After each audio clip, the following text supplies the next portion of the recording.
Vous et moi, on fait le même métier finalement. Ah bon?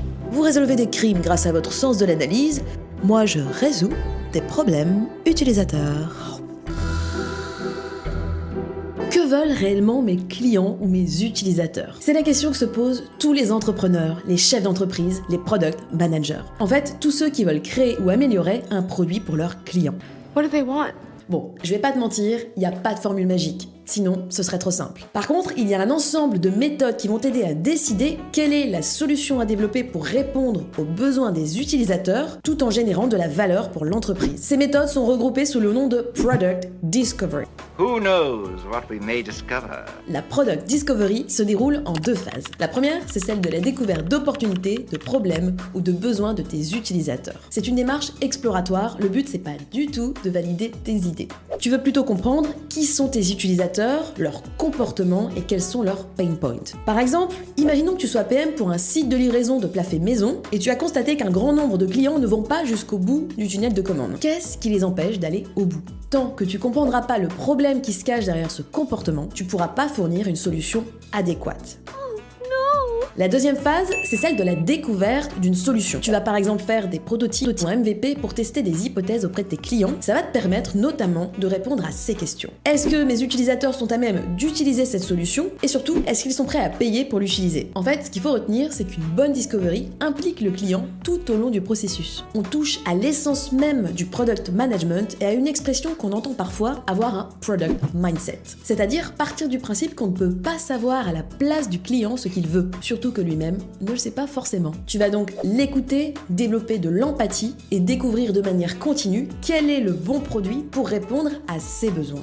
You have got to listen. Donc en un mot, la Product Discovery, c'est le quoi. La vision, c'est le pourquoi, la Product Discovery, c'est le quoi, et la Product Delivery, c'est le comment. Alors avant de te précipiter sur les fonctionnalités qui pourraient améliorer ton produit, il faut surtout que tu comprennes quels sont les problèmes les plus impactants pour tes clients. Parce que tu peux créer un produit génial, super bien foutu, avec des fonctionnalités à couper le souffle, mais s'il répond à aucun problème, il y a de fortes chances pour que ce soit un flop.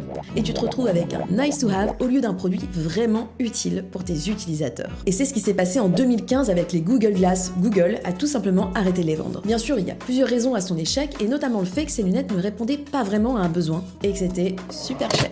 Ouch. A l'inverse, la Product Discovery ne garantit pas non plus le succès d'un produit.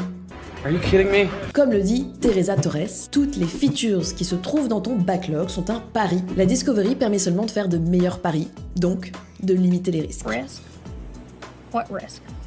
Le risque d'avoir une fonctionnalité qui n'est pas utilisée parce qu'elle n'apporte aucune valeur à l'utilisateur, le risque d'utilisabilité, parce qu'ils ne comprennent pas comment l'utiliser. Il y a aussi un risque de faisabilité. Est-ce que les ingénieurs disposent du temps, des compétences et de la technologie nécessaires? Et enfin, un risque de viabilité pour l'entreprise. Est-ce que la feature génère de la valeur? Bref, le risque majeur, c'est la perte de temps et d'argent, et probablement une source de démotivation pour les équipes. I quit!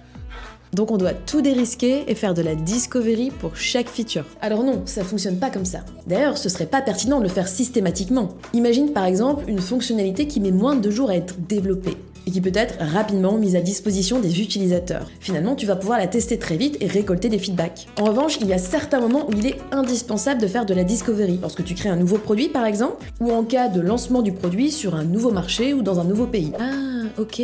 Donc c'est les seuls moments où on fait de la discovery.